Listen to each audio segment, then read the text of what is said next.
नमस्कार, मैं हूं देवांशु। आप देख रहे हैं न्यूज़ फाउंडेशन। हमेशा विरोधी आरजेडी पर या कहें कि लालू यादव पर यही आरोप लगाते रहते हैं कि वो हमेशा अपने परिवार को ही आगे बढ़ाते रहते हैं, चाहे पार्टी में हो या जब भी उन्हें मौका मिलता है या विधायक बनाने को या सांसद बनाने को परिवार के लोगों को लालू प्रसाद यादव तरजीह देते हैं। ये आरोप जेडीयू की तरफ से भी लगते रहे हैं, बीजेपी की तरफ से भी समय समय पर लगते रहे हैं, लेकिन आज लालू प्रसाद यादव के एक फैसले ने पूरे जो आरोप है उसको सिरे से जो है वो खारिज कर दिया है। दरअसल संसद में संसदीय दल का नेता जो है आरजेडी का, पता है कौन बना है?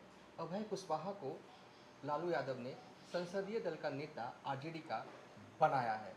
इससे पहले आपको याद होगा कि लोकसभा चुनाव जब हो रहे थे तो अभय कुशवाहा जेडीयू में थे, उनको लाया जाता है आरजेडी में, फिर चुनाव लड़वाया जाता है औरंगाबाद से और जीत जाते हैं। और अब बड़ी जिम्मेदारी अभय कुशवाहा को दी गई है। इस वक्त हमारे साथ बात करने के लिए न्यूज़ फाउंडेशन के संपादक कौशलेंद्र प्रियदर्शी होंगे। कैसे देखते हैं अभय कुशवाहा?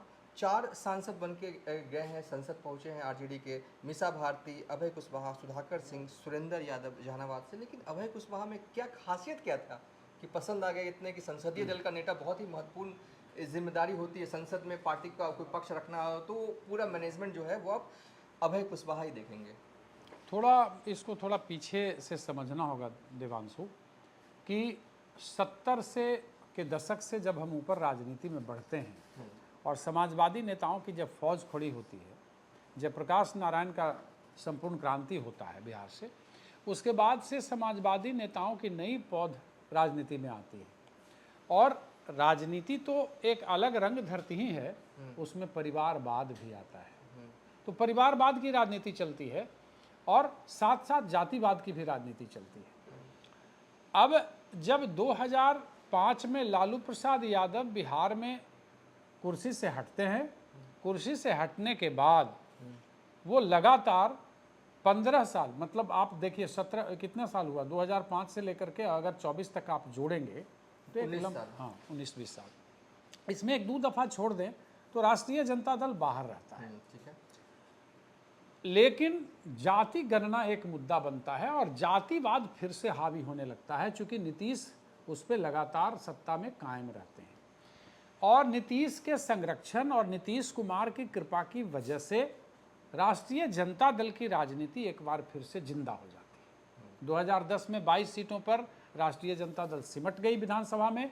तो उसके बाद 2012 आते आते जब प्रधानमंत्री के उम्मीदवार के तौर पे नरेंद्र मोदी का नाम सामने आता है तो एक बारगी नीतीश कुमार भारतीय जनता पार्टी से उखड़ जाते हैं और उनका ईगो जागता है, लगता है कि उन्हें कि मैं भी पीएम मटेरियल हूं और चुनाव लड़ते हैं 2014 में अकेले और 2 सीटों पर सिमट जाते हैं।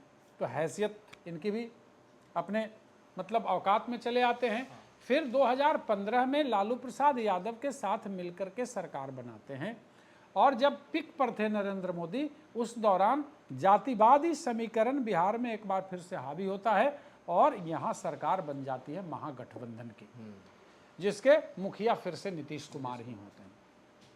लेकिन चूंकि यह स्वाभाविक गठबंधन नहीं होता है कि अगर कान का छेद यहाँ पे है, अगर ये नाक के पास चला आया तो दिक्कत होता है। और यही हुआ, नेचुरल गठबंधन नहीं रहने की वजह से ठीक 17 में फिर ये पलटी मार जाते हैं। सुशील कुमार मोदी उस समय जीवित थे और वे उप मुख्यमंत्री होते हैं और ये नीतीश कुमार मुख्यमंत्री होते हैं। तो पलटी का खेल नीतीश कुमार का भी चालू हो जाता है। अब चलिए थोड़ा आगे, तो 19 का चुनाव लोकसभा का भी लड़ते हैं साथ में और जबरदस्त मतलब जीत हासिल होती है बिहार में। आज तक वैसा नहीं हुआ और 39 सीटों पर एनडीए गठबंधन जीत दर्ज करने में कामयाब होती है। भारतीय जनता पार्टी 17 और 16 जदयू। अब ये सिलसिला चलता है, फिर पलटी मारते हैं। अब आ जाता है 224, बीच की चीज़ों को छोड़ दीजिए। 2024 में एक इंडिया गठबंधन के पहले नीतीश ने जरूर शुरुआत की, लेकिन फिर पलटी मारे और फिर से ये एनडीए में चले आए। लालू प्रसाद यादव धुरंधर खिलाड़ी रहे, जेल में थे, जेल से बाहर निकले, मरीज मतलब एक सीवियर मरीज थे, वो भी किडनी ट्रांसप्लांट हुआ, वो फिर बिहार आते हैं और फिर तेजस्वी को एक बार फिर से स्थापित बिहार की राजनीति में स्थापित करने का मन बना लेते हैं। लोकसभा का चुनाव आता है, नीतीश अगुआ बनते हैं इंडी गठबंधन के, बाद में हट जाते हैं, तो खेल थोड़ा सा बिगड़ जाता है। अब सवाल था कि इस चुनाव को जीता कैसे जाए, तो एक बार फिर से जातिवाद का खेल खेला जाता है। चूंकि जाति की छाती पर बिहार की राजनीति नाचती है और भारतीय राष्ट्रीय दल से लेकर के जो क्षेत्रीय दल होते हैं, क्षेत्रीय दल तो इसी आधार पे ही जिंदा रहते हैं, और उस पर राष्ट्रीय जनता दल हो या भारतीय जनता पार्टी, वो भी चुन चुन कर लोगों को टिकट देती है। अच्छा, इस क्षेत्र में भाई इतना कुर्मी को दे दीजिए, इतना भूमिहार को दे दीजिए, इतना कोई कोयरी को दे दीजिए। लेकिन जाति गणना के बाद से लालू प्रसाद यादव को ऐसा महसूस हुआ कि हमारे साथ एमवाई समीकरण तो है, लेकिन हर कीमत पर कुशवाहा की राजनीति करनी होगी। क्योंकि इधर आप देख रहे होंगे कुशवाहा राजनीति की जो पॉलिटिक्स है वो थोड़ा सा ऊपर आया है, तो वो टिकट दे देते हैं अभय कुमार कुशवाहा, श्रवण कुशवाहा को नवादा से, आलोक मेहता को उजियारपुर से, राजेश कुमार को मोतिहारी से, वीआईपी के थे, संजय कुमार सीपीआईएम से खगड़िया से, मतलब महागठबंधन से कुल मिलाकर के 7 उम्मीदवार कुशवाहा उतारे फिर जाते हैं। आगे राजा राम सिंह काराकाट से, अभिजीत अंशुल कांग्रेस से पटना साहिब। इस आंकड़े में सर एक और है कि लेकिन अभिजीत अंशुल ये पटना साहिब से ये मीरा कुमार के बेटे हैं। हाँ, तो जगजीवन बाबू के बेटे हैं। नहीं, हाँ, लेकिन इनके पिताजी कुशवाहा समाज से, तो अच्छा, भारत की जो परंपरा है वो पितृ हाँ है वो।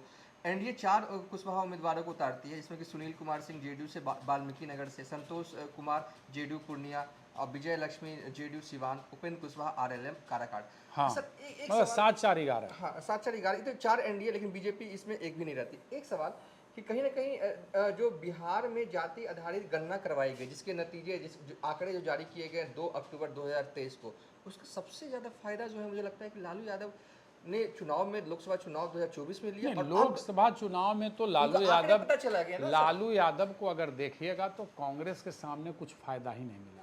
हाँ। अगर नहीं, ठीक है, आप वो कुशवाहा कार्ड खेल करके खेल को पलटने में इतना ही कामयाब हुए कि बीजेपी को काराकाट, औरंगाबाद जैसे जगहों से लूज करना पड़ा, और बीजेपी 5 सीट हारी और जनता दल 4 सीट हारी। महागठबंधन को कुल टोटल 9 सीट आ गया। लालू प्रसाद के हिस्से में आई 4 सीट, ठीक है, तो उसका लाभ लालू प्रसाद यादव महागठबंधन को मिला, जिसमें 39 सीटों से ये यहाँ आने में कामयाब। उत्तर प्रदेश की तरह इन्हें सफलता नहीं मिली, ठीक है ना। कुशवाहा वोटर में भी बंटवारा हुआ है। इनकी कोशिश है कि जो अभय कुशवाहा का जो एक फैक्टर आ रहा है कि संसदीय दल के नेता के तौर पे वहाँ लोकसभा में उन्हें बनाया गया और मीसा भारती देखती रह गई, तो लोगों को लग रहा था कि अनुभव के आधार पर मीसा भारती जो है वो आगे रहना चाहिए था। लालू प्रसाद यादव की बेटी हैं, राज्यसभा मेंबर थी। अगर परिवार को नहीं देना था तो आप सुधाकर सिंह को दे सकते थे। सुरेंद्र यादव बहुत पुराने आदमी हैं, लेकिन यहाँ लालू प्रसाद यादव आज नहीं भविष्य देख रहे हैं और वो बिहार की राजनीति की नब्ज को समझते हैं। तो उनका मानना है कि इसका फायदा हमें विधानसभा चुनाव में लेना होगा और लेना है। अब सवाल है कि अभय कुशवाहा ट्रेलर है, ये विधानसभा की राजनीति का अभय कुशवाहा ट्रेलर है। अब जो सिनेमा दिखेगा वो लोकसभा विधानसभा में दिखेगा। तो ये खेल होने वाला है। अभय कुशवाहा को परिवारवाद से ऊपर उठ करके और बिल्कुल नए नवेले जो संसद में गए, सिर्फ एक बार के विधायक हैं, उन्हें संसदीय दल का नेता बनाना, ये जातिवादी राजनीति की एक नई शुरुआत है बिहार के अंदर। और कुशवाहा राजनीति किस तरीके से बिहार के अंदर फन उठा रहा है, इसे भी देखना होगा।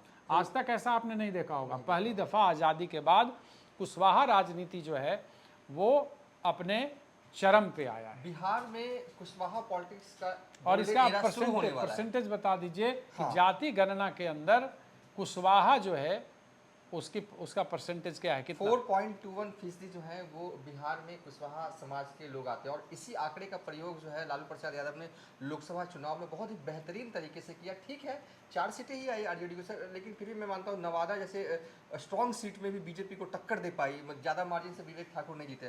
तो कुल मिला के कहें कि बहुत ही सदी हुई रणनीति लालू यादव ने एक बार फिर चली है, अभय कुशवाहा को जो है आरजेडी संसदीय दल का नेता बनाकर इसका लाभ जो है वो विधानसभा चुनाव में भी हो सकता है, मिल सकता है। और ये तय मानिए कि आरजेडी जो है अगली जब बिहार विधानसभा के चुनाव होंगे तब कुशवाहा उम्मीदवार को ज़्यादा से ज़्यादा जो है वो टिकट देगी। कुल मिलाकर कहें तो बिहार में कुशवाहा पॉलिटिक्स के लिए गोल्डन एरा शुरू होने वाला है। फिलहाल अभी तक के लिए इतना ही। आप देखते रहिए न्यूज़ फॉर नेशन।